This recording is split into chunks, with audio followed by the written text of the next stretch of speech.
Il y a quelques semaines, un collectif d'historiennes et d'historiens s'est mobilisé pour débunker la manière dont Éric Zemmour instrumentalise l'histoire. Ils ont préparé une publication grand public et ils m'ont demandé si je pouvais relayer leurs propos pour toucher le plus grand nombre, ce que j'ai accepté. Pourquoi répondre uniquement à Éric Zemmour et pas à d'autres personnalités politiques, vous allez me dire? C'est vrai que tout le monde utilise l'histoire et pas forcément avec rigueur, sauf qu'Éric Zemmour le fait avec une ampleur inégalée, c'est tout son programme qui est basé sur l'histoire. Il écrit des livres qui se présentent comme des livres d'histoire, il la place au centre de sa démarche et non seulement il la déforme, mais surtout il la déforme de manière dangereuse. Et comme il nie les résultats de la recherche et attaque la profession des historiens, ils ont décidé de répondre. D'ailleurs, c'est pas du tout nouveau que les historiens prennent la parole ainsi en France, où l'histoire est très importante. On l'a vu par exemple pendant la campagne de Nicolas Sarkozy, ça fait partie de leur rôle d'apporter leurs compétences dans le débat public. Donc chaque historienne et historien a choisi une citation de Zemmour dans sa spécialité et y a répondu, a expliqué pourquoi elle est erronée, mensongère et ou problématique, et l'ensemble a été fact-checké par le collectif. Donc c'est leurs explications que je vais vous présenter, et ceci dans l'ordre chronologique des faits historiques.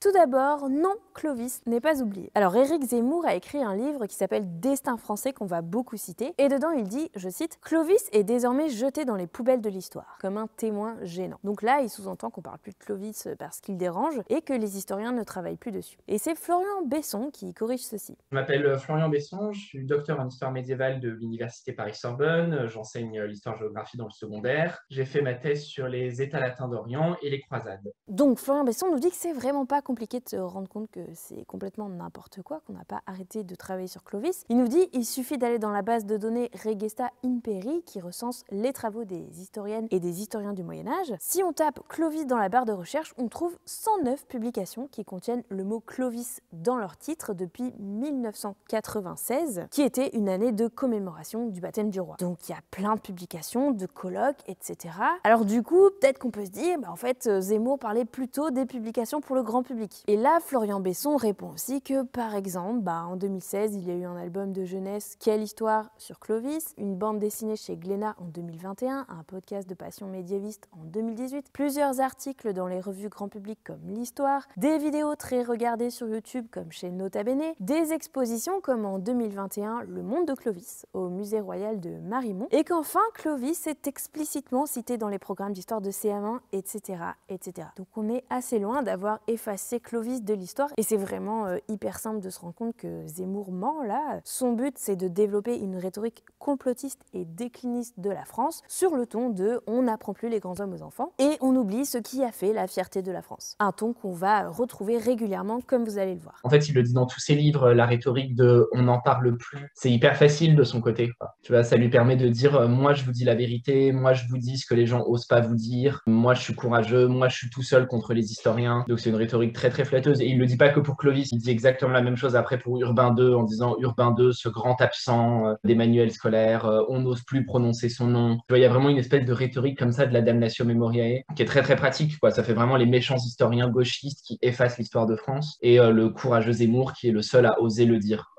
Non, la première croisade n'est pas une victoire française. Florian Besson répond à une deuxième erreur de Zemmour, toujours dans Destin français. Zemmour a écrit « La croisade est une immense victoire, une victoire française. Le salut de l'Europe chrétienne est venu de France. » Donc il y a deux mensonges là-dedans, nous explique l'historien. Premièrement, cette croisade dont Zemmour parle, qui est la première et qui a eu lieu entre 1095 et 1099, n'a pas sauvé l'Europe chrétienne vu qu'elle était pas du tout menacée. C'est au contraire un élément qui a permis son essor. Et contrairement à ce que dit Éric Zemmour, les conquêtes islamiques sont finies depuis un bon moment. Les Turcs seldjoukides, qui ont constitué la dernière expansion islamique une vingtaine d'années plus tôt, là ils sont divisés en émirats rivaux qui menacent plus du tout l'Empire byzantin. Juste entre parenthèses, quand on dit islamique, ça veut juste dire qui a trait à l'islam, la religion et pas forcément à du terrorisme. Bref, il y a zéro danger pour la chrétienté occidentale en 1099, dit Florian Besson. Deuxièmement, la croisade n'a rien d'une victoire française. Zemmour confond volontairement les termes français et franc. Or, c'est pas du tout la même chose. Le terme franc, dans les sources, il désigne souvent les croisés. Mais ces sources, elles parlent par contre de plein de nationalités qui participent à ces croisades. Il y a des Français, mais aussi des Anglais, des Bretons, des Lorrains, des Normands, des Flamands, des Gascons, des Bourguignons, des Provençaux, des Goths, etc. Et tout ça, à l'époque, c'est plein de pays différents et de langues différentes. Et tous ces peuples ne se définissent pas comme français. Il y en a qui vont le devenir revenir, mais des siècles plus tard, explique l'historien. De toute manière, à cette époque, la notion même de France n'existe pas. Il faut attendre plusieurs décennies pour qu'elle apparaisse. Donc on ne peut pas plaquer sur le XIe siècle des identités qui n'existent pas à l'époque, ça n'a alors aucun sens. Dire que la première croisade est une victoire française, c'est une vision nationaliste totalement fantasmée par l'extrême droite pour inventer des origines glorieuses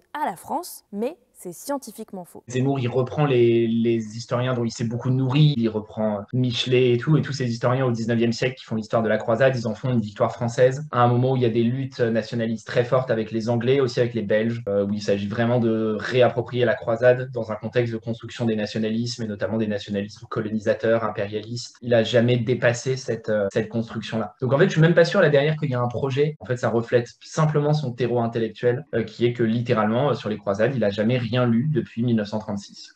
Non, Louis IX n'est pas un roi juif. Toujours dans le même livre, Éric Zemmour a écrit « Le roi de France descend du roi David, le peuple français descend du peuple d'Israël ». Alors tout d'abord attention, ici Zemmour n'entend pas littéralement que le roi de France descend de David, donc un roi d'Israël dans la Bible, mais il veut dire par là que les rois de France rechercheraient des racines juives. C'est encore une fois faux, mais pourquoi Zemmour prétend-il ça? C'est ce que nous explique la chercheuse Catherine Rido-Kikuchi. Je m'appelle Catherine Rido-Kikuchi, je suis maîtresse de conférences en histoire médiévale à l'université de Versailles-Saint-Quentin à Paris-Saclay. Je suis spécialisée sur la fin du Moyen-Âge et surtout sur l'histoire économique et sociale du livre, et j'enseigne l'histoire médiévale du 9e siècle jusqu'au 15e siècle. Donc ce qu'elle nous dit, c'est que les rois médiévaux recherchent des racines bibliques, non pas juives, et c'est très différent. Ce que veut la monarchie française, en particulier Louis IX, qui a régné donc entre 1226 et 1270, c'est faire du peuple franc le nouveau peuple élu, de la France une nouvelle terre promise, et ceci en utilisant une rhétorique très xénophobe et antisémite. Alors pourquoi Zemmour y déforme ce fait? Parce qu'il veut qu'on voit la monarchie française comme une synthèse entre universalisme chrétien et nationalisme juif. Et pourquoi lier la chrétienté et le judaïsme? C'est tout simplement pour s'unir contre ce qui est jugé comme l'ennemi commun, l'islam. Donc encore une fois, Zemmour déforme totalement l'histoire pour servir son idéologie, puisqu'il y a eu énormément de violences médiévales, qu'il minore en disant qu'il y a eu que quelques brûlés et qu'on a expulsé les juifs puis annulé ces expulsions, alors qu'en vérité, ces violences sont le cœur de la construction monarchique française, nous dit la chercheuse. La naissance de la nation française, elle se fait au détriment des juifs et de toute autre minorité religieuse. Les juifs sont expulsés et spoliés pour affirmer le droit de vie et de mort du roi, puis certes, ils sont réintégrés, mais finalement expulsés pour de bon en 1394. Pour Louis IX, les juifs, c'est de la souillure, c'est ça ces mots. Enfin, la chercheuse met en garde en rappelant que, d'une manière générale, un pouvoir qui se croit investi d'un destin privilégié et veut unifier religieusement son territoire est violent, mais que Zemmour préfère zapper ces violences pour implanter ses idées et tenter d'unir juifs et chrétiens contre les musulmans.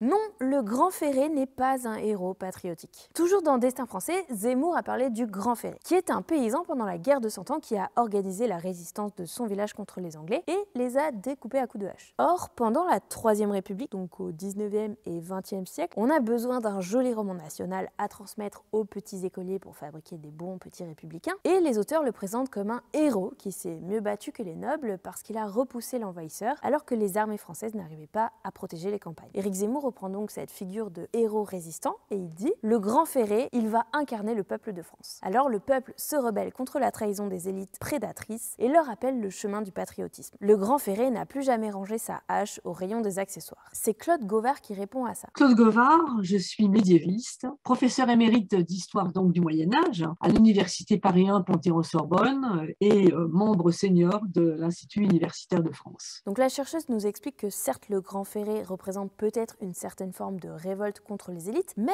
pour se défendre contre les Anglais, il a dû demander l'accord des seigneurs locaux pour s'armer et faire des fortifications. Donc non, c'est pas une rébellion contre la trahison des élites, comme le dit Zemmour. Ensuite, le patriotisme du Grand Ferré, c'est une invention de la République au 19e siècle, comme on l'a dit. Les sources médiévales, elles montrent juste qu'il lutte pour sa vie, pour sa communauté, pour ses terres, mais pas du tout pour le royaume ou la nation, qui sont des choses très abstraites à l'époque et encore peu présentes dans l'esprit des gens. Zemmour, c'est la recherche d'un roman national, donc il lui faut des héros. Charles Martel, c'est pareil, alors qu'on sait très bien qu'en face, Charles Martel, il y a eu quelques hordes de Sarrasins. Bon, c'est vrai que c'est un arrêt, donc c'est important, mais c'est pas une victoire nationale, loin de là. Encore faut-il que la nation existe, et quand est-ce qu'elle existe, la nation? Elle existe à petits pas. Les frontières du royaume, perçues par les gens, perçues même par l'administration royale, c'est pas avant le début du XIVe siècle. Alors je suis peut-être un petit peu rigoureuse en disant ça, on va dire dans la seconde moitié du XIIIe siècle, quoi, avec Saint-Louis, mais c'est une construction, il faut faire comprendre que c'est une construction. Si au XIXe siècle, les auteurs ont fait du Grand Ferré un patriote résistant à l'envahisseur, Zemmour, lui, il en fait carrément le héros qui se révolte contre des élites qui ont oublié le peuple français, explique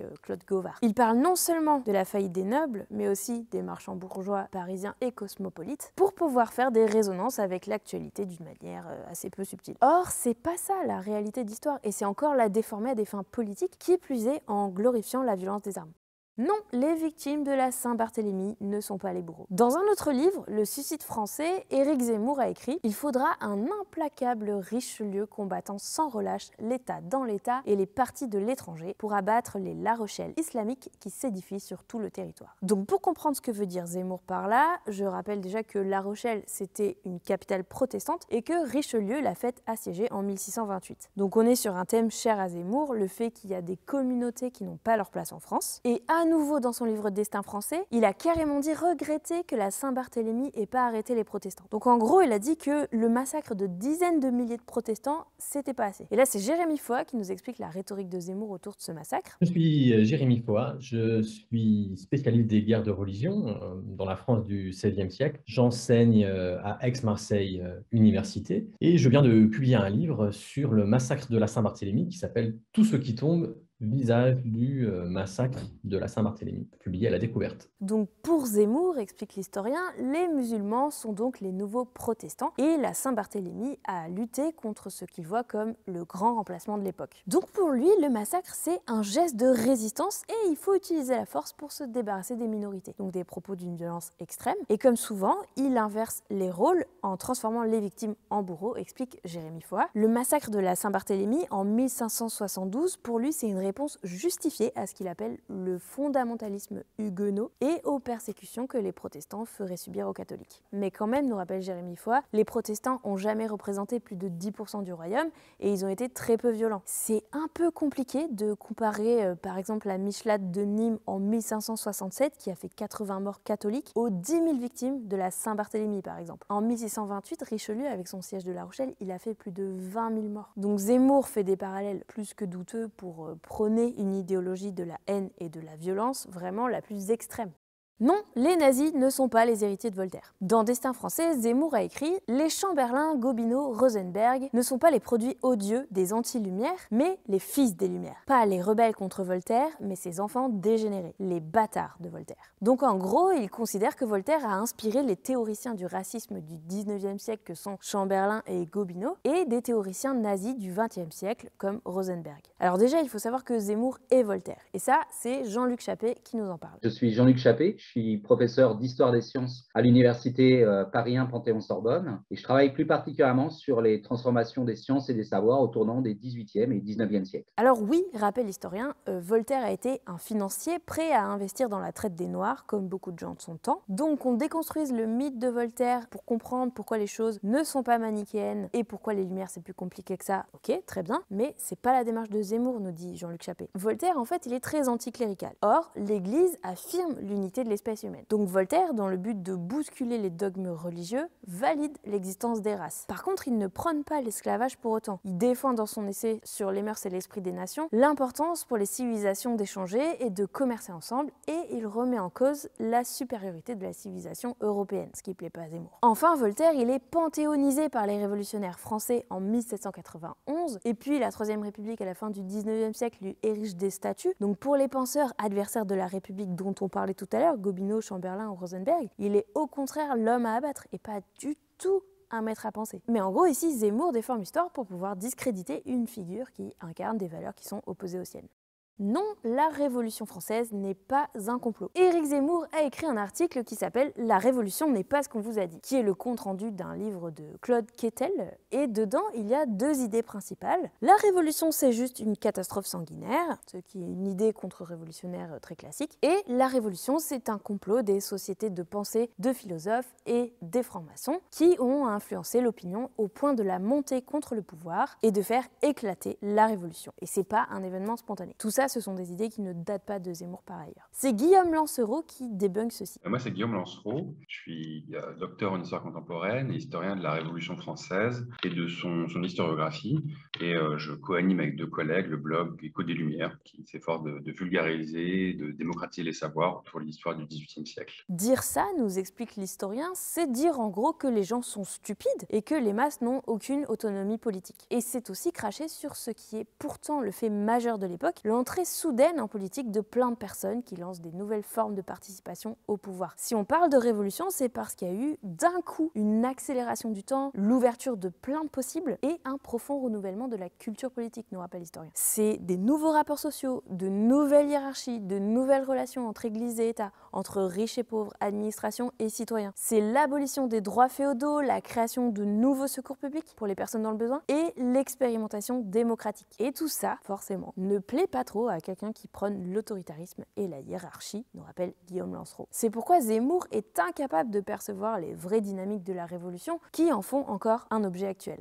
Non, il n'y a pas eu de génocide vendéen. Encore dans Destin français, Éric Zemmour parle de l'épisode de la guerre de Vendée. Donc c'est une guerre civile pendant la Révolution qui oppose les armées révolutionnaires aux royalistes de Vendée, qui sont pour beaucoup des paysans. Et Zemmour utilise le terme de génocide pour désigner la violence dont fait preuve l'armée révolutionnaire contre eux, ce qui est un poncif récurrent d'extrême droite. C'est à nouveau Guillaume Lancereau qui répond à ça avec son collègue Vincent Denis. Bonjour, je suis Vincent Denis, je suis maître de conférence en histoire moderne à l'Université Paris Panthéon-Sorbonne. Je suis spécialiste du XVIIIe siècle et de l'histoire de la Révolution française. Donc les historiens rappellent que ce n'est pas du tout correct de parler de génocide parce qu'un génocide, ça suppose l'intention d'exterminer une population et l'organisation de cette extermination. Et c'est pas le cas ici, pour plusieurs raisons. D'abord, les Vendéens, ce n'est pas un groupe national, ethnique ou religieux et les violences ne sont pas exercées dans un territoire ciblé. Ensuite, les révolutionnaires n'ont pas du tout eu de doctrine systématique concernant la Vendée. Contrairement à ce que dit Zemmour, qui prétend que personne n'a été épargné, ils n'ont pas traité les Vendéens comme un bloc ennemi parce qu'il y avait aussi des républicains en Vendée. Et le vocabulaire utilisé est d'ailleurs révélateur, les gens ne sont pas tués en tant que Vendéens, mais en tant que brigands. C'est le terme employé par les révolutionnaires pour les désigner, qui date d'ailleurs de l'Ancien Régime, et ils l'utilisent aussi pour d'autres régions. Par contre, oui, c'est une guerre civile horrible et énorme qui a fait près de 250 000 morts, mais la violence n'est pas ciblée, elle est totalement désorganisée et aléatoire. Elle dépend de la personnalité des officiers révolutionnaires qui sont dépassés par le flou des ordres qu'ils reçoivent. Donc les chercheurs expliquent que ça n'a absolument rien à voir avec une planification méthodique qui constitue les génocides. Par contre, oui, ça montre une réelle culture de la violence à l'époque. D'une manière générale, la recherche a montré depuis longtemps qu'on ne peut pas parler de génocide de la Vendée et même les historiens pro-vendéens n'osent plus défendre ce propos. Alors pourquoi Zemmour le fait-il? En fait, explique Vincent Denis et Guillaume Lancereau, sa démonstration elle repose sur une manipulation de l'histoire pour servir sa prophétie du grand remplacement qui veut que les populations européennes sont remplacées par un peuple de la diversité selon le soi-disant plan des élites. Il dit par exemple que la France est une nouvelle Vendée donc menacée d'extinction et il instrumentalise les cadavres vendéens. Or, rappellent les chercheurs, ces milliers de morts n'ont rien à voir avec les transformations actuelles des sociétés que Zemmour dit observer. C'est totalement abusif de comparer des gens qui rentrent en France à ceux qui ont commis des massacres au XVIIIe siècle. Et c'est encore une pure manipulation de l'histoire pour glisser des idées racistes.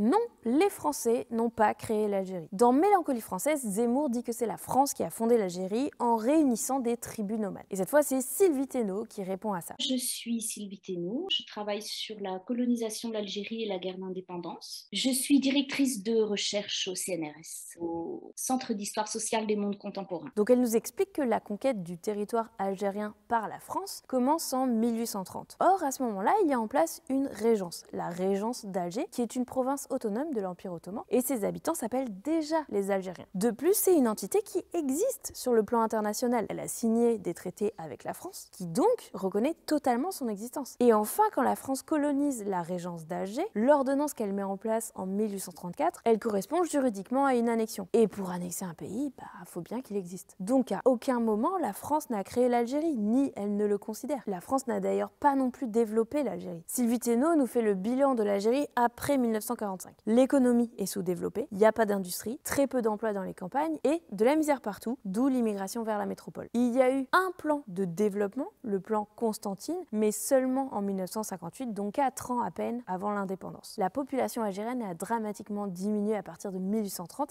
et pas qu'avec les épidémies et les famines, mais aussi avec les violences militaires que Zemmour passe sous silence. Ensuite, la croissance démographique reprend dans les années 70-80 et la minorité que Zemmour appelle Français blancs perd en permanence du poids. On a 1 million de Français contre 8 millions d'Algériens en 1954. Donc l'Algérie française, elle peut pas exister sans une infériorisation constante des Algériens, pourtant en majorité numérique. De ce fait, cette société ressemble à une société d'apartheid, avec une inégalité en tout domaine des Algériens. Bref, en fait, on retrouve ici une idéologie de suprématie blanche, nous explique Sylvie Thénault, et c'est encore une façon de présenter les faits de façon à distiller de la violence. On connaît beaucoup l'usage de Vichy à l'extrême droite, mais on n'a pas encore bien travaillé sur l'usage de l'Algérie française, alors qu'en fait, Éric Zemmour, avec son origine familiale, en parle beaucoup. Il ne dit pas que des choses fausses, c'est le jugement qu'il porte. Oui. C'est-à-dire, lui, il regrette que les Algériens n'aient pas disparu, en gros. Vous vous rendez compte ?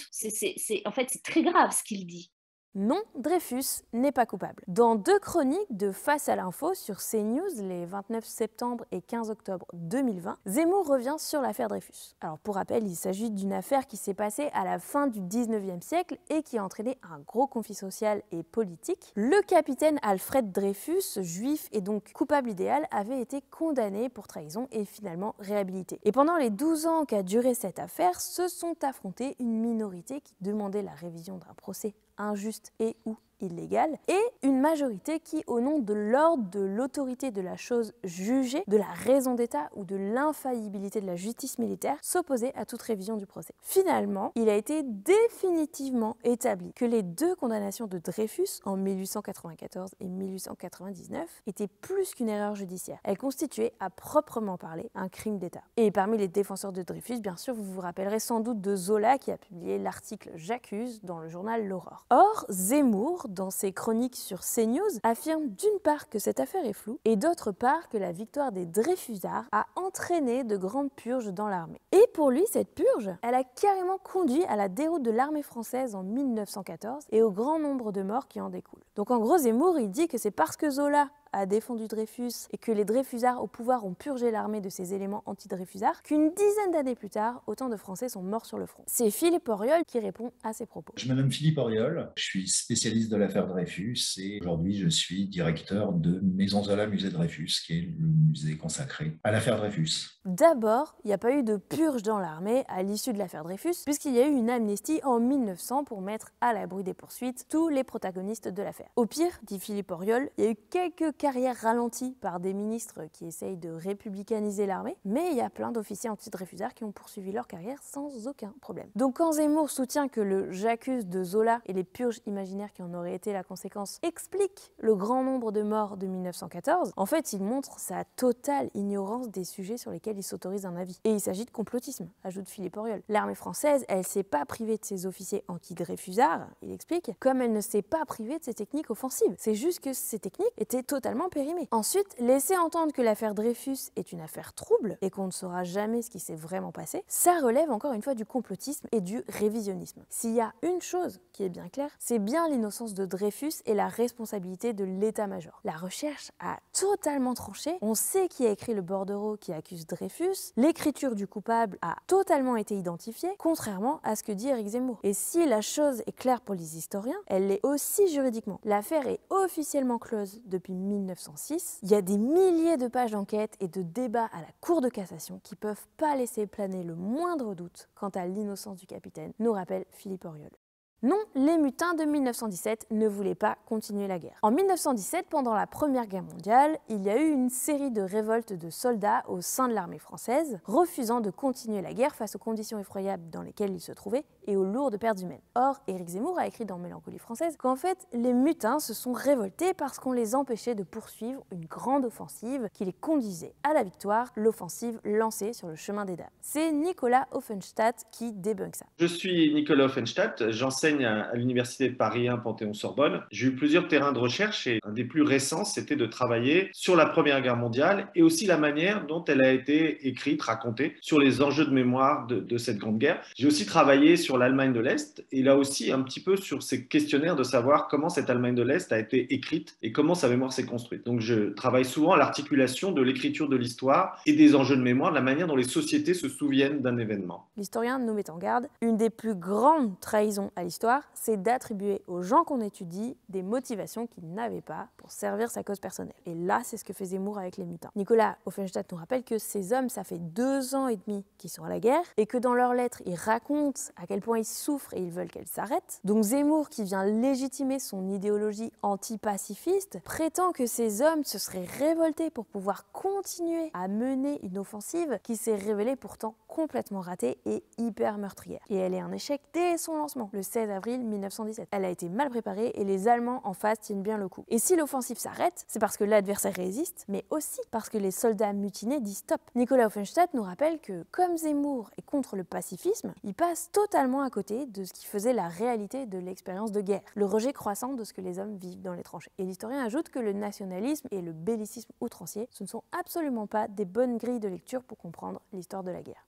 Non, Pétain n'a pas préparé la revanche. Dans Mélancolie française, Zemmour a écrit « Dès son arrivée au pouvoir, Pétain voulut rendre à l'Allemagne la monnaie de sa pièce, imiter la conduite souterraine de la République de Weimar après l'armistice du 11 novembre 1918, préparer en douce une armée pour la revanche de la revanche de la revanche. » Cette idée que Pétain a préparé une revanche est totalement fausse. Et c'est Alia Aglan qui répond à ça. Bonjour, je suis Alia Aglan. J'enseigne comme professeure à l'université de Paris 1 Panthéon-Sorbonne. Je suis spécialiste de l'histoire de la résistance française et plus largement de l'histoire de la Seconde Guerre mondiale. La chercheuse nous rappelle que le régime de Vichy s'est délibérément engagé dans une collaboration avec l'occupant allemand, allant même jusqu'à proposer au Reich d'utiliser les installations en Syrie et en Afrique du Nord pour les aider à lutter contre l'Empire britannique et donc contre les gaullistes. Pétain n'a pas du tout préparé une armée en douce, il s'est contenté d'une armée d'armistice avec seulement 100 000 hommes en métropole et avec très peu de matériel vu qu'il a été massivement saisi par les occupants. Il y a eu certes quelques cadres de cette armée qui sont passés à la résistance lorsque cette armée a été détruite en 1942, mais c'était sur leur propre initiative. Et ils ont été sévèrement réprimés par Vichy. Donc on peut vraiment difficilement parler de préparer une quelconque revanche,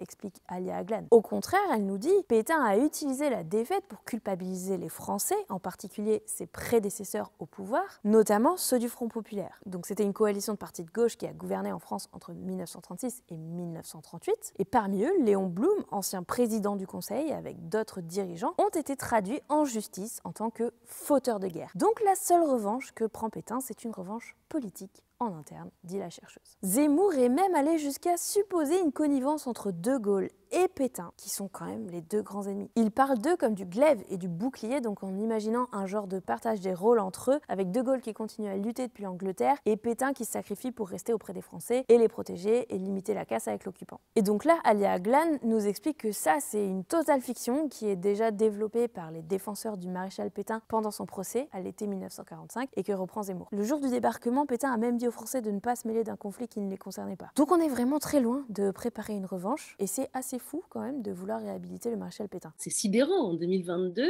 de parler autant du régime de Vichy, qui n'est quand même pas dans le souvenir des Français la période la plus heureuse. C'est vraiment déchirant. C'est des déportations, des rafles, c'est du travail forcé pour les Français, c'est du rationnement, c'est de la faim, c'est de la peur, c'est de la misère. Et donc moi je suis sidérée que ce soit un programme d'avenir. C'est un programme puisque sous le régime de Pétain, on a pu discriminer les Français, faire des catégories de citoyens français, des citoyens qui n'étaient plus citoyens, des Français qui n'étaient plus français. C'est ça qu'on va aller pêcher dans le passé pour dire que c'était pas si mal que ça parce que ça a protégé les vrais Français, entre guillemets. On ne sait pas ce que c'est, mais les vrais Français ont été protégés. Les autres ont été expulsés. Et bon, si on leur a fait du mal, finalement, bah, c'est pas l'État français qui est responsable. Le pire, c'est que ça marche, comme on a pu l'entendre dans le micro-trottoir de Guillaume Meurice à l'émission Par Jupiter. Le maréchal Pétain, on reviendra sur ce qu'il a fait. Parce qu'on l'accuse beaucoup d'avoir suivi Hitler, mais il n'avait aucune liberté de manœuvre, le maréchal Pétain. Vous pensez qu'un jour on réhabilitera le maréchal Pétain? Je pense qu'il n'avait pas le choix. Hein. Ah oui? Ah bah c'est une victime alors dans l'affaire. Bien sûr. Mais oui, d'ailleurs, balancez les hashtags je suis Fifi. J'ai fait le sacrifice de ma personne à la France. Est-ce qu'il n'a pas sacrifié pour le coup des milliers d'autres personnes? Ah ben ça, c'est pas à nous d'en juger, c'est du passé ça. Si Pétain a bel et bien tué la République. Et donc dans son projet de vouloir réhabiliter Pétain, Zemmour s'en prend aux historiens dans Destin français parce que les historiens disent unanimement que Pétain a tué la Troisième République lors de son accès au pouvoir. Or pour Zemmour, ce n'est pas Pétain qui est responsable de ça, mais les parlementaires d'une majorité Front Populaire. Et là, c'est André Loez qui répond à ça. Je m'appelle André Loez, je suis professeur d'histoire en classe préparatoire. J'ai fait une thèse sur la Grande Guerre, j'ai travaillé beaucoup sur les guerres mondiales et j'anime le podcast Parole d'Histoire. Si les historiens disent que Pétain a tué la République, c'est parce que c'est attesté. Le régime de Vichy n'a pas d'élection, pas de parlementaire, le chef concentre tous les pouvoirs et désigne son successeur, la devise républicaine est remplacée par travail, famille, patrie, la législation républicaine est reniée, ce qui entraîne des discriminations, notamment avec la loi sur le statut des Juifs dès 1940. Donc en gros, il n'y a plus de souveraineté populaire, plus de représentation, plus d'égalité devant la loi, donc c'est 1,5 siècle de principes républicains qui sont balayés, nous dit André Loez. Ensuite, ça n'a rien à voir avec les parlementaires du Front Populaire, ça c'est une rhétorique de l'extrême droite très courante. Le Parlement qui a voté les pleins pouvoirs à Pétain, c'est aussi celui qui a renversé le Front Populaire auparavant en 1938. Donc le Front Populaire est plus au pouvoir quand la République est détruite. Ensuite, le gouvernement de Pétain, il était chargé d'écrire et de ratifier une constitution, et comme ça n'a pas été fait, le pouvoir que s'arroge Pétain est tout simplement un abus, explique André Loez. Toujours dans le but de créer un lien entre Pétain et De Gaulle, Zemmour avance qu'en 1958, la constitution que soumet De Gaulle au référendum ressemble comme deux gouttes d'eau à celle que Pétain voulait donner à la France en 1944 mais qui n'a pas abouti. La vérité, c'est que Pétain n'était pas super pressé de donner une constitution aux Français. Le projet de constitution, il est ébauché 3 ou 4 ans après l'institution du maréchal, jamais officialisé, et il avait juste pour but de lui faire une sortie honorable alors que la victoire des Américains approchait, explique André Loez. C'était pour faire croire que Pétain avait été un peu démocratique. Pour conclure, dit l'historien, c'est bien De Gaulle qui a rétabli la légalité républicaine en 1944. Bref, encore des manipulations de l'histoire pour tenter de réhabiliter un régime dont certains fonctionnements plaisent à Zemmour. Non, Vichy n'a pas protégé les Juifs français. Éric Zemmour a dit sur Europe 1 le 26 septembre 2021 que Vichy a protégé les Juifs français et donné les Juifs étrangers. Alors ça aussi, c'est un argument classique des pro-pétainistes, dire que Vichy aurait mené une politique du moindre mal face à la pression du Reich et que pour protéger les Juifs français, le régime a donné les Juifs étrangers qui étaient sur le territoire. Et c'est totalement faux aussi. C'est Laurent Joly qui répond à ça. Je m'appelle Laurent Joly, je suis historien, directeur de recherche au CNRS et je travaille sur l'extrême droite française, de l'affaire Dreyfus jusqu'à nos jours, ainsi que sur le régime de Vichy, sa politique antisémite et la manière dont on a écrit l'histoire de Vichy de 1945 jusqu'à aujourd'hui. Donc Laurent Joly nous rappelle les chiffres et la chronologie. D'abord en 1942, de juillet à novembre, Vichy déploie toutes ses forces pour arrêter et livrer les Juifs étrangers et leurs enfants, dont la plupart sont français, car nés en France. En 4 mois, c'est donc 36 000 Juifs déportés. Ensuite, après novembre 42, quand la France est entièrement occupée et que le gouvernement n'a plus de souveraineté, qu'il est totalement sous le pouvoir de l'occupant, là il faut 20 mois aux nazis pour réussir à déporter 32 000 Juifs. Ensuite, Laurent Joly rappelle que depuis plus de 50 ans, les chercheurs, grâce à de nombreuses et minutieuses enquêtes, ont démontré que si les 3/4 des Juifs ont survécu en France, c'est avant tout grâce à l'aide de la population et au manque de zèle des fonctionnaires qui devaient les arrêter. Par ailleurs, certes, le régime de Vichy avait pour projet de se débarrasser des Juifs et pas des Juifs français les plus enracinés. Cependant, il les a tous persécutés en instaurant des lois d'exclusion, une spoliation qui visait d'abord les Français. Il n'a donc pas du tout protégé les nationaux. Laurent Joly explique que tous les Juifs, français ou étrangers, se sentent en danger dès l'été 1949 et que beaucoup tentent de s'enfuir ou d'entrer dans la clandestinité, ce qui les conduit à se faire arrêter. Bref, le bilan parle de soi. Sur 74 150 Juifs déportés, 24 000 sont français, dont plus de 7 000 enfants. C'est donc mentir sur des faits extrêmement graves que de prétendre que Vichy a protégé les juifs français. On repose la question qui est français. Et c'est ça que les auditeurs vont retenir. C'est qu'il y a des Français plus français que les Français. C'est vrai qu'on se demande pourquoi lui qui est juif berbère reprend cette espèce de période terrible où on a persécuté tout le monde. C'est parce que dans juif, il faut entendre étranger. Ils sont étrangers chez eux, ils sont considérés comme étrangers. Le régime de Vichy les a désignés comme inassimilables. Donc toute personne aujourd'hui jugée inassimilable peut entrer dans une catégorie d'exclusion. Non, Simone de Beauvoir n'est pas Madame Jean-Paul Sartre. En 2006, Zemmour a écrit un livre qui s'appelle Le Premier Sexe. C'est une réponse à l'ouvrage Le Deuxième Sexe de 1949 de la philosophe féministe Simone de Beauvoir. D'une manière générale, Zemmour est très misogyne, donc il s'est appliqué à la discréditer. C'est Mathilde Larère qui répond à ça. Donc je suis Mathilde Larère, je suis maîtresse de conférence à l'université Gustave Eiffel. Je suis spécialiste d'histoire politique et sociale du 19e siècle et j'ai aussi travaillé sur l'histoire des femmes. Je suis l'autrice de Rage Against the Machisme, qui retrace l'histoire des luttes féministes en France. Donc Mathilde Larère souligne la façon dont Zemmour déforme les faits historiques pour rabaisser Simone de Beauvoir, qui déconstruisait il y a 70 ans ce que Zemmour défend aujourd'hui. Le fait que la femme est biologiquement déterminée à être dominée par l'homme et qu'elle n'a pas sa place dans les sphères du pouvoir. Dans Destin français, pour diminuer Beauvoir, Zemmour la présente comme n'existant qu'à travers les hommes de sa vie, notamment son compagnon, le philosophe Jean-Paul Sartre, qui l'aurait éduqué. Sauf que, Beauvoir, elle était déjà certifiée en maths, en latin, en littérature, en éthique et en psychologie avant de rencontrer Sartre. Donc en tout cas, on ne peut pas parler d'absence d'éducation. Mais Zemmour pense que le livre de Simone de Beauvoir, Le Deuxième Sexe, ce n'est en gros que les idées de Sartre. À ceci, Mathilde Larère répond que ça se voit que Zemmour connaît très mal ou ignore volontairement les échanges qu'on a gardés entre les deux philosophes qui sont intellectuellement très riches. Cela lui permet de dénigrer l'originalité de la pensée de Beauvoir, de dire donc qu'elle est incapable de penser par elle-même, et il est allé beaucoup plus loin pour la rabaisser. Il a écrit dans un de ses livres: en cet été 1940, Simone de Beauvoir admire sans se lasser pendant des heures un détachement de la Wehrmacht. Donc il en fait une midinette qui fantasme les Allemands. Sauf que Mathilde Larère donne, elle, une citation du journal de guerre de Beauvoir où elle écrit « Les officiers sanglés gantés conscients de leurs gants étaient d'une morgue épaisse et odieuse. Puis plus loin, ceux que je vois passer ont de telles têtes d'imbéciles. Ou encore, ces gueules d'Allemands sont infâmes. » Donc, c'est complètement mentir que dire que Beauvoir fantasme les soldats allemands. Il fait comme tout bon misogyne, il la sexualise à mort, quoi. Puis il en fait une traîtresse. Zemmour a même dit que toutes les femmes de la haute société, que ce soit en France, en Italie ou en Allemagne, craquaient juste pour les beaux officiers ennemis, comme si elles n'avaient pas de cerveau, pas de conviction, ni de patriotisme, et qu'elles étaient juste guidées par leurs pulsions. Bon, c'est purement misogyne, évidemment, et potentiellement faux, comme on vient de le voir. Zemmour a le droit de ne pas penser comme Beauvoir et de s'opposer à ses valeurs, mais il n'a pas le droit de déformer l'histoire pour servir les siennes.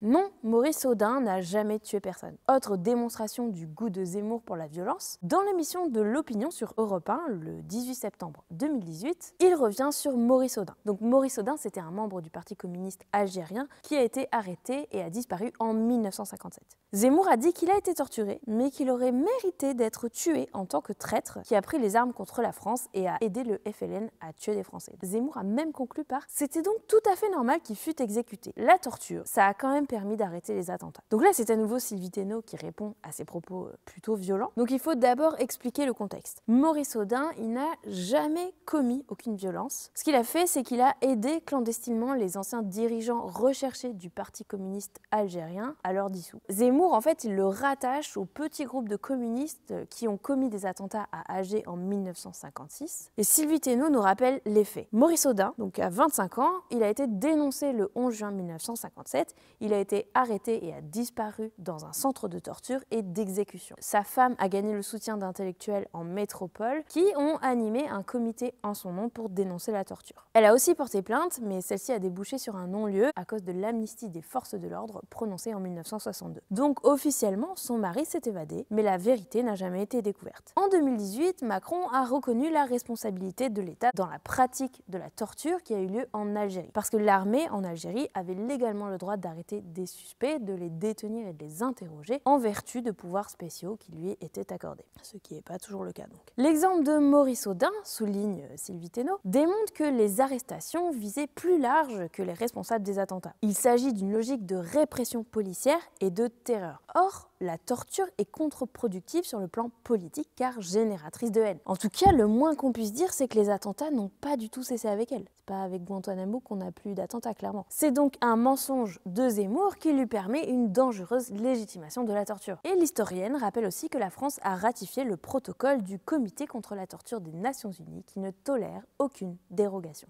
Non, le massacre du 17 octobre 1961 n'est pas la répression d'une manifestation. Le 18 octobre 2021, lors d'un débat sur BFM, Zemmour a évoqué les actions du préfet de police Maurice Papon en 1961. Donc c'est encore Sylvie Thénault qui répond à ça. Donc le 5 octobre 1961, Papon a instauré un couvre-feu pour les Français musulmans, comme on dit à l'époque. Ceci sans aucun fondement légal, nous explique l'historienne. Donc attention, à l'époque, le terme musulman, ça désigne les Algériens pour éviter de reconnaître une nation en fait. Il a donc un sens élargi au-delà du fidèle de l'islam et par exemple, l'administration appelait les convertis des musulmans catholiques. Dans tous les cas, il s'agit d'une mesure discriminatoire et le Front de Libération Nationale, qui lutte donc pour l'indépendance de l'Algérie, organise en réaction un boycott du couvre-feu le soir du 17 octobre où les gens sortent massivement dans les rues de Paris. Il ne s'agit donc pas d'une manifestation avec un tracé, même si des cortèges secrets. Et attention, les armes sont interdites, ainsi que les provocations. Et les consignes sont appliquées par les gens. Le but du FLN, c'est de montrer qu'il est très suivi par la population, alors qu'il est en train de négocier avec la France, mais pas d'aller au conflit. Sauf que la répression en face est d'une violence inouïe. L'un des symboles qu'on retient aujourd'hui, c'est le fait que des Algériens ont été jetés dans la Seine. Le nombre de morts est encore impossible à évaluer avec certitude, mais Zemmour évidemment utilise la version où il n'y a que quelques dizaines, ce qui est déjà super élevé pour un événement à Paris au XXe siècle, nous fait remarquer Sylvie Thénault. Elle rappelle que les contemporains parlent de rafles et de chasse à l'homme, car comme on peut le lire dans les mémoires de Papon, il a ordonné d'intercepter les convois, de cueillir les manifestants et de les faire monter dans des cars. Suite à cela, c'est plus de 11 000 Algériens qui ont été détenus dans des conditions horribles, entassés sans soins et harcelés par les policiers. Le Figaro a dénoncé ces violences comme étant intolérables. Donc en défendant Papon, on voit où se situe Zemmour. Et il manipule encore une fois les faits pour renverser la responsabilité et la faire porter aux victimes, comme on l'a vu précédemment avec la Saint-Barthélemy. Non, De Gaulle n'a pas donné l'indépendance à l'Algérie. Dans Destin français, Zemmour affirme que c'est De Gaulle qui a donné à l'Algérie son indépendance. Et donc c'est le dernier point analysé par Sylvie Thénault. Donc elle explique que prétendre que De Gaulle a offert à l'Algérie son indépendance, c'est complètement omettre que les Algériens se sont battus pour arracher à la France cette indépendance. Et qu'il y a eu une guerre pendant 8 ans entre 54 et 62 avec une violence extrême, ce qui n'est pas ce qu'on appellerait donner. Ensuite, l'historienne rappelle ce qui s'est passé concrètement sur le terrain. En effet, les maquis du Front de Libération Nationale qui luttaient pour l'indépendance ont été pratiquement anéantis en 59-60. Par contre, la résistance des Algériens n'a pas faibli. Les attentats n'ont pas cessé. L'armée française, en dépit de ses arrestations constantes, échoue à démanteler les réseaux. Les prisons ont très vite été saturées et les camps d'internement où sont envoyés les suspects paraissent en fait ne jamais arrêter de se remplir. Si bien qu'en 1959, explique l'historienne, un général inspectant les camps d'internement en conclut que même si on continue à les développer, ces camps, ça n'arrêterait pas le conflit. Ça changerait juste le pays en un immense camp de concentration parce que les Algériens ne céderaient pas. Du coup, ça n'a rien à voir avec le bon De Gaulle qui, dans toute sa clémence, donne l'indépendance à l'Algérie. C'est juste que c'est l'échec pour la France. Ensuite, il a fallu 2 ans de négociations pour aboutir aux accords d'Évian qui mettent fin au conflit en 62. Il y a eu un référendum en Algérie et l'indépendance l'a incontestablement emporté. Zemmour prétend aussi que De Gaulle aurait dit qu'il avait donné l'Algérie pour que son village ne s'appelle pas Colombey-les-Deux-Mosquées. Alors déjà, dit Sylvie Thénault, cette citation, on ne sait pas d'où elle sort, elle est totalement douteuse. Et elle dit aussi qu'elle lui sert à légitimer son idée de grand remplacement, comme si même De Gaulle luttait déjà contre l'islamisation. Donc le général aurait donné l'Algérie pour éviter l'islamisation de la société française, sauf qu'on vient de voir que ça n'a rien à voir avec la réalité. De Gaulle cède lorsqu'il s'avoue vaincu par la résistance des Algériens. Par ailleurs, le rapport de Zemmour à De Gaulle est très versatile, souligne l'historienne. Des fois, il le fustige pour l'indépendance de l'Algérie, des fois, il l'utilise comme caution. Bref, c'est juste totalement flou et très peu maîtrisé, mais utilisé à sa convenance en fonction des besoins de son argumentation. Non, Maurice Papon n'a pas été victime d'un procès politique. On a parlé de Papon tout à l'heure avec les violences de 1961. Et Papon, avant d'avoir été le préfet de police qui a jeté les Algériens dans la Seine, il a été secrétaire général de la préfecture de Gironde pendant l'occupation de la France par les Allemands. Il a donc contribué à déporter des dizaines de Juifs entre 1942 et 1944 et il a été condamné pour ça à la fin des années 90. Or, Zemmour, dans La France n'a pas dit son dernier mot, avance que Maurice Papon a été victime d'une coalition politique et communautaire des associations juives de l'extrême gauche, des partisans de la construction européenne qui veulent, je cite, diluer la culpabilité allemande et aussi victimes de la France d'aujourd'hui qui règle ses comptes avec la France d'hier. C'est Virginie Sancico qui répond à cela. Bonjour, je suis Virginie Sancico, historienne. Je suis spécialiste de l'histoire de la justice et du droit, et de l'histoire des violences face à la justice et de l'histoire de la Deuxième Guerre mondiale. L'historien nous explique que ce que Zemmour veut attaquer ici, c'est la repentance de la France, donc le fait qu'on reconnaisse ce qui s'est passé en France pendant la guerre, parce qu'en gros, ça ternit la grandeur de la France. Il veut aussi, comme on l'a vu plusieurs fois, réhabiliter Vichy parce que certaines des idées du régime lui plaisent, sauf que les faits sont les faits. Le procès de Papon, c'est l'aboutissement d'une longue procédure qui commence avec la découverte de pièces qui incriminent Papon, ainsi que les plaintes des parents des victimes en 81, nous rappelle l'historienne. Tout ça se matérialise dans 50 tomes, 50 000 pages avec des milliers de documents d'archives saisis, donc ça n'a rien à voir avec un procès bâclé ou une conspiration. Pour Zemmour, c'est un moyen de faire un raccourci. Il présente le procès comme un prétexte pour réécrire l'histoire de Vichy et de la France. Mais c'est pas le cas, nous dit l'historienne. Le but de la procédure, c'était d'évaluer la responsabilité personnelle de Papon, même si, évidemment, ça a entraîné des débats en dehors du tribunal sur la symbolique de ce procès. Mais ça se passe dans les médias, entre les politiques et les historiens, pas au procès. Mais Zemmour mélange tout. Enfin, il pense que Papon aurait dû être acquitté et qu'il sert de symbole. Mais pourtant, nous explique l'historienne, la Cour a condamné Papon pour son concours actif à l'arrestation puis à la déportation de 72 000 juifs, mais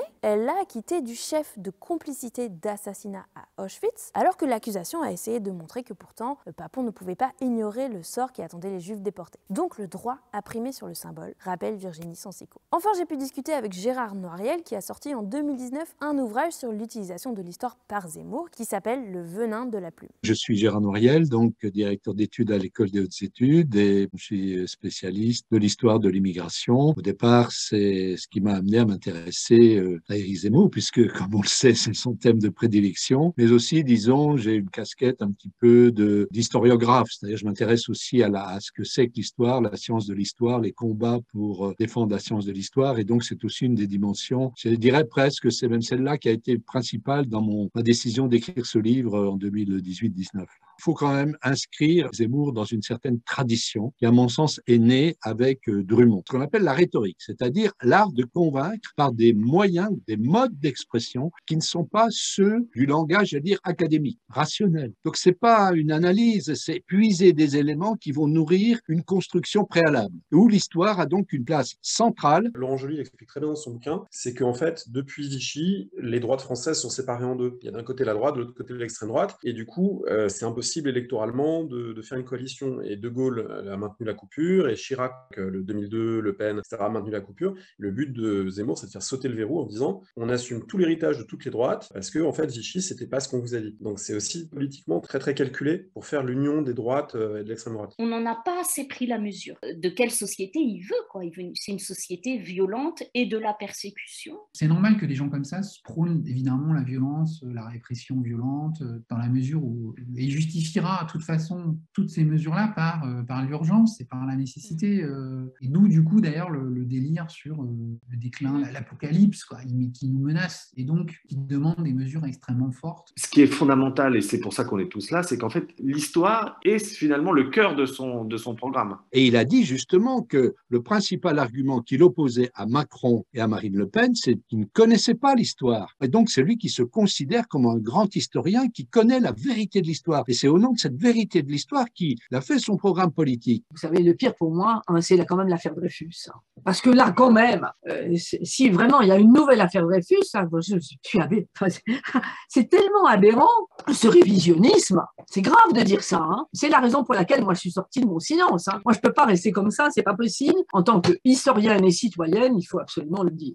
Et là, il est en train de bousiller, quoi, de détruire le savoir construit depuis longtemps déjà, quelle que soit l'opinion politique. Hein. Parce que franchement, là, c'est au niveau de la science que ça se situe. Il a un maniement du faux qui est assez compliqué. On peut pas simplement dire ce qu'il raconte est totalement faux. Il sort des éléments de leur contexte, il prend des éléments qui séparément sont des faits avérés et il en tire une conclusion complètement fausse. C'est très difficile de trouver une phrase à mettre en avant parce que souvent en fait c'est tout le raisonnement qui est faux. Parce que le savoir c'est quelque chose qui se construit, qui se précise et qui se peaufine. même l'archéologie, c'est quand même des preuves. Donc on est sans arrêt avec les preuves en train de refaire de l'histoire. C'est ça qui est intéressant. Et lui, bon, au contraire, l'histoire pour lui, elle est plate. Le fait historique, il est plat, il s'inscrit dans le roman national, point, terminé. Il a intégré l'idée que nous autres, historiens, historiennes, nous allions critiquer. Du coup, il part par avance les reproches des historiens. Il répond en disant « Ah, vous voyez, les historiens essayent de me faire taire, je vous avais dit qu'ils allaient le faire. » Et du coup, c'est un argument qui est très, très efficace, quoi. Il peut faire un petit sourire et dire « Ouais, en même temps, j'avais écrit que vous alliez dire ça, puisque vous ne voulez pas en parler, puisque vous cachez la vérité. » C'est la réfutation de la vulgate. En fait, notre façon de faire de l'histoire est juste au service d'un pouvoir. Enfin, c'est complètement hallucinant et on est dans le complotisme terrible et qui est vraiment la thèse de l'extrême droite. Il assimile tout à des bons sentiments stupides, sauf que c'est pas des bons sentiments, là, c'est des réalités. Donc du coup, il faut qu'il prenne le contre-pied de tous ces fameux bons sentiments humanistes et tout ça. Ça l'amène à dire n'importe quoi, en fait. Tout contester, y compris des choses qui sont évidentes du moment qu'il a l'air de remettre en cause une espèce de doxa. Et ça a un impact sur un certain type de public. Ce public, il existe. Ils ne sont pas tous d'horribles nazis, etc. La victimisation, ça a un écho chez des gens qui, parfois, eux-mêmes sont des vraies victimes de la société. Et donc, du coup, ils parlent comme nous. Ben oui, mais c'est une manipulation totale. Ils fréquentent les milliardaires à longueur de journée, etc. C'est ça qui est terrible aussi, quelque part. C'est qu'il y a des gens de bonne foi qui, par ailleurs, sont sans doute respectables et qui vont adhérer à ce genre de propos parce que, voilà, ils vont s'identifier à quelqu'un qui leur dit on ne peut plus rien dire, on est victime. Bon. Et dans les périodes de crise, ça c'est aussi important de le souligner, ces discours-là ont un impact particulièrement fort. Et on est dans une période de crise aussi au sens de bouleversement, les changements aussi dans les mœurs, dans les comportements, enfin voilà. Donc ces périodes-là déstabilisent les gens et peuvent favoriser les discours conservateurs, réactionnaires, chez certains qui se sentent menacés par aussi la lutte contre les inégalités de genre, etc., et qui peuvent se replier. Et Zemmour exploite ça aussi. Derrière l'histoire, il y a cette idée de rassurer les gens qui sont perdus par les évolutions récentes. Et au lieu de les accompagner de manière citoyenne et critique, c'est-à-dire de dire, bon, ok, vous n'êtes plus comme avant, mais bon, c'est le principe de l'existence, c'est que les choses heureusement progressent. Il les ramène à leur peur et les instrumentalise. Et du coup, l'histoire de France, là, c'est central parce que quand tu as peur, c'est rassurant de parler de Louis XIV, de Napoléon, de la victoire de la Marne. Il ramène les gens aussi à leur plus petit dénominateur commun, soi-disant, qui serait une forme effectivement d'identité figée. Donc c'est pour ça qu'il faut lutter aussi là-dessus. Voilà donc les points sur lesquels ce collectif de spécialistes a souhaité réagir. Alors ce n'est pas exhaustif de tout ce qu'on pourrait critiquer dans l'utilisation de l'histoire par Zemmour, mais ce sont des aspects qui ont particulièrement alerté les historiennes et les historiens qui se sont mobilisés. J'espère que ça vous aura permis d'y voir plus clair, d'avoir des arguments aussi. N'hésitez pas non plus à consulter la description où vous trouverez un lien avec un PDF super condensé pour retrouver les principaux éléments. N'hésitez pas non plus à montrer cette vidéo si ça peut aider et pour lui donner de la visibilité bien sûr. Si vous voulez vous procurer le tract, il sort chez Gallimard à petit prix, il s'appelle donc Zemmour contre l'histoire. Et sachez que tous les bénéfices sont reversés à une association pour les enfants en situation de handicap, rapport aux propos que Zemmour a tenus sur ça. C'est donc un travail totalement bénévole de la part du collectif, tout comme je ne suis pas rémunérée pour vous parler de ça. Enfin, je vous invite à débattre avec respect dans les commentaires. Les propos injurieux seront supprimés. Merci à vous et à la prochaine pour une autre histoire.